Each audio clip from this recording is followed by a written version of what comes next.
After Donald Trump and J.D. Vance embarrassed the United States by attacking Zelensky in the Oval Office, there were many people that were trying to figure out whether or not this was some sort of coordinated ambush or attack. Because the way things played out, it just kind of seemed like a reality TV show for peace talks that could only benefit Donald Trump.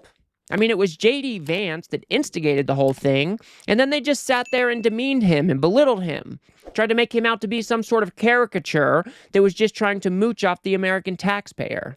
And I really don't think the Trump administration was ready for all of the backlash that they actually got. And now they have J.D. Vance out there trying to spin up a whole brand new narrative that doesn't even resemble reality. I mean, here he is trying to say that he was actually the one who was trying to defuse the whole situation. And if you guys do appreciate my work, please do remember to subscribe.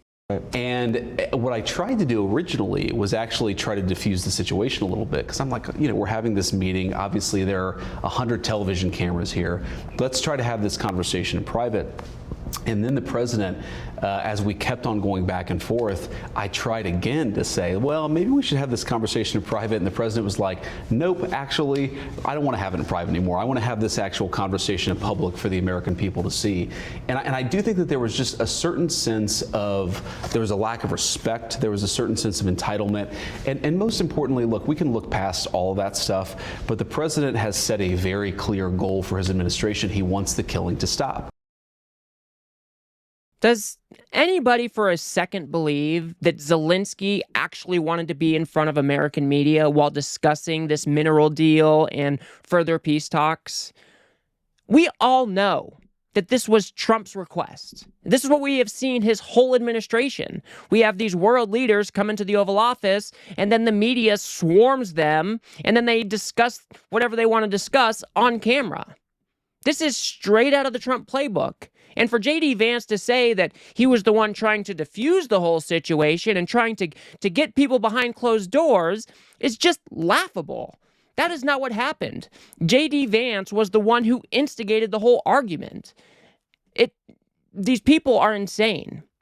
You see one thing with your eyes, and they tell you it didn't happen. No, this whole other thing happened. These people are pathetic. And this is not just about stopping the killing. If Ukraine wanted to stop the killing, they would roll over and give themselves over to Russia. They would be subservient to Russia. The killing would stop for now. It's about a durable and just peace deal. These people are fighting for their sovereignty and their freedom and their dignity.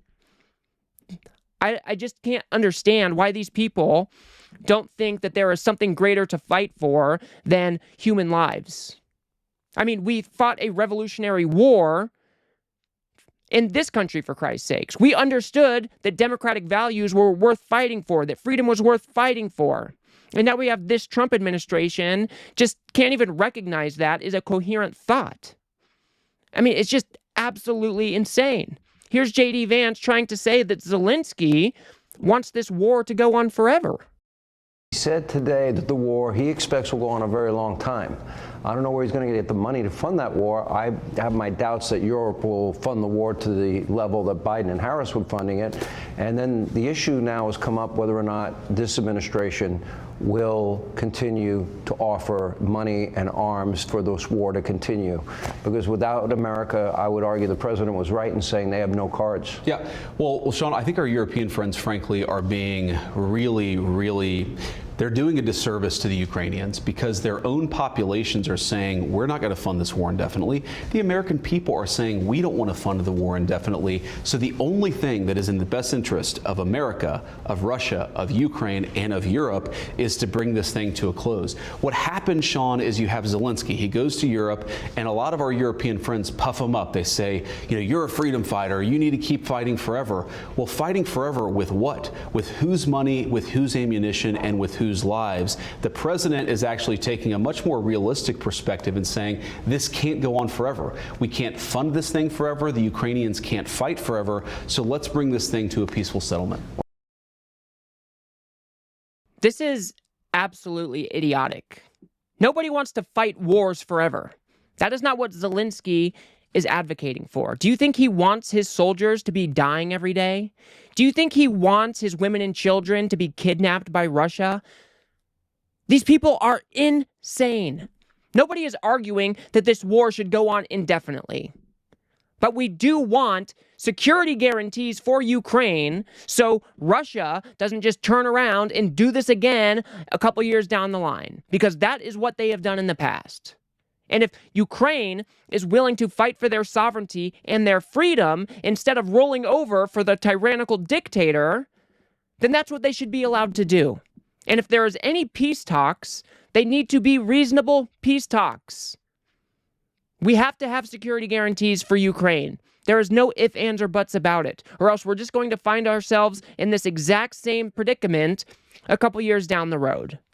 These people need to screw their heads on straight. It is beyond insane to me that these people have no understanding what Ukraine is actually fighting for.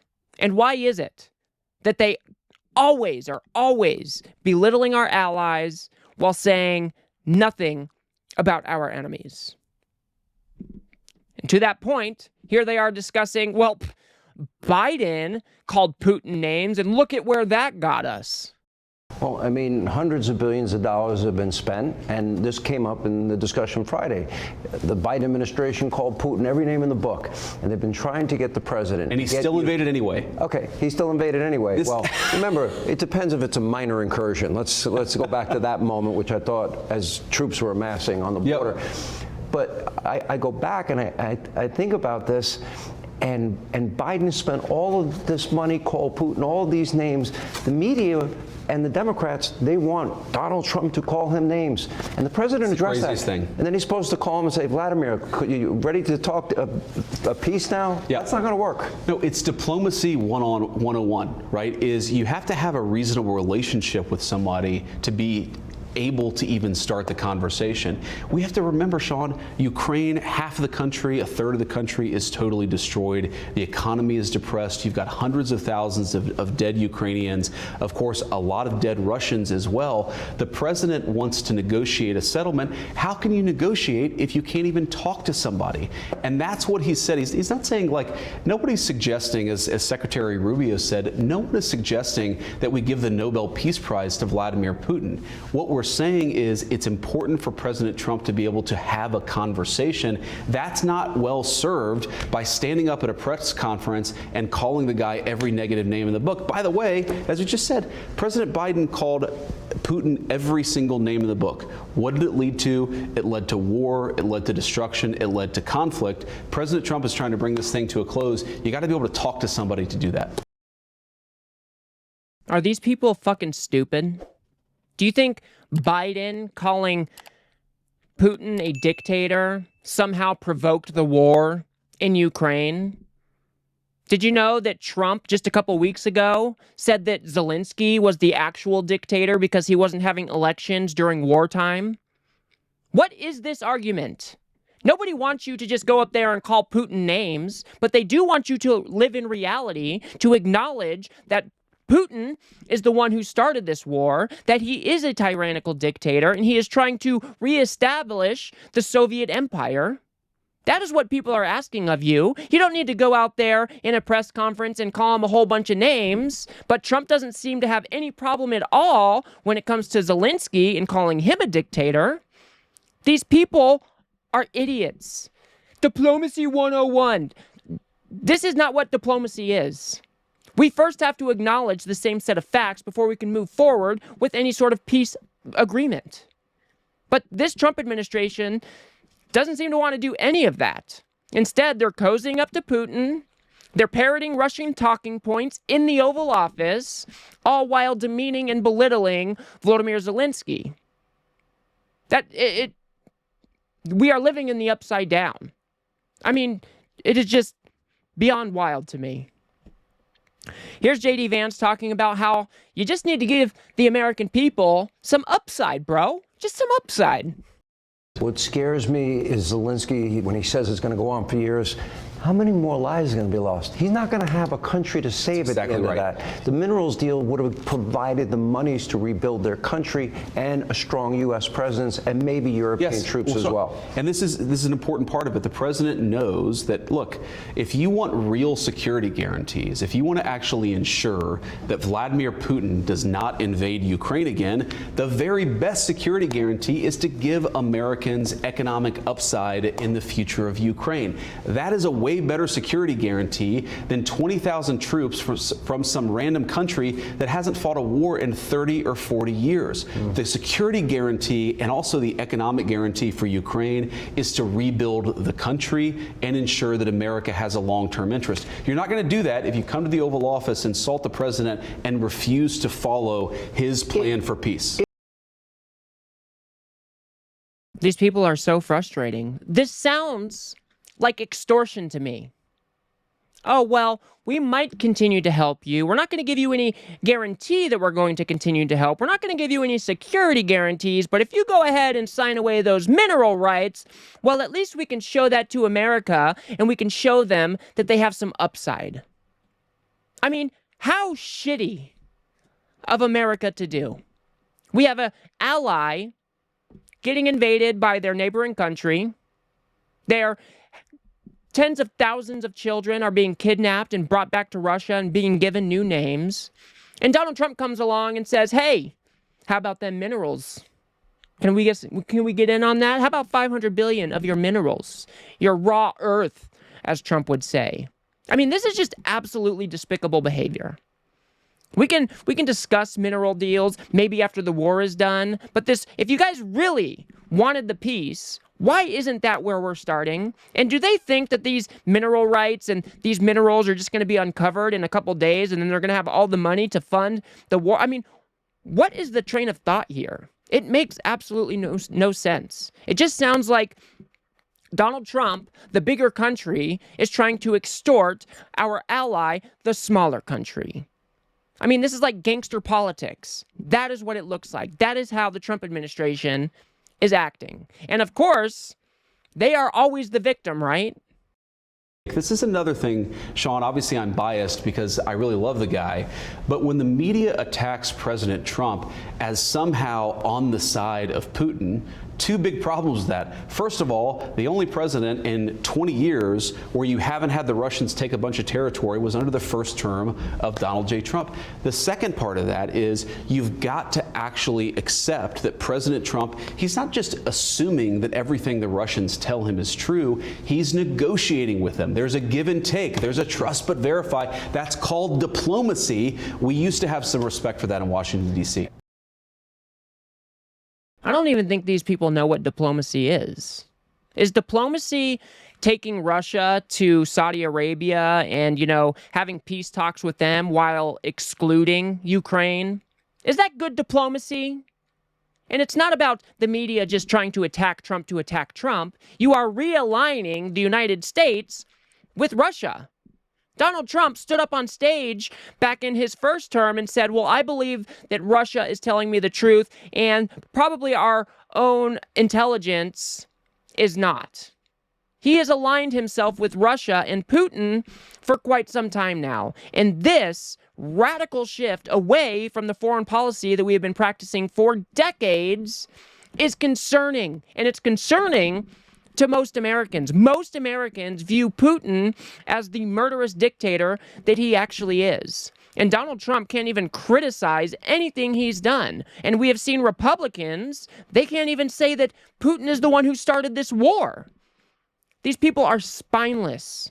They have no principles. They do not believe in the vision of the United States. Donald Trump wants to be a gangster. He wants to be a king. That's why he's aligning himself with figures like Putin. That's why he is instructing us not to sign on to a resolution that condemns Putin and his attack on Ukraine. It is a complete realignment of American foreign policy. It is completely antithetical to the values of our country. That is why your administration is being called out. And when you can sit there and criticize Zelensky all day, our ally, while giving no stones over to Russia Yeah, it looks a little bit weird, JD. It looks a little bit weird. So, do not let these people lie to you. We saw what happened during that White House interview. We saw how Donald Trump and JD Vance bullied an ally of the United States. And now you have JD Vance going on the tour trying to rewrite history, trying to say that, oh, actually, I was trying to diffuse the situation. We're trying to get things behind closed doors so we could, negotiate this thing out. Donald Trump is engaging in gangster politics. He is trying to shake down one of our allies while they are in the middle of war. And that should be unacceptable no matter what side of the aisle you're on. So, I will leave it there for now. If you guys got anything out of this video, please do remember to smash that like button and subscribe. Maybe share with a friend or two. I'd very much appreciate that.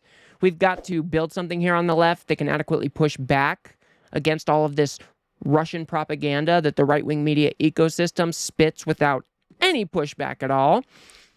So if you do like what I do, please do remember to subscribe. If you actually want to see what went down at that Oval Office meeting where JD Vance went on the attack against Zelensky, go ahead and watch that video on the screen down. We break down the entire argument.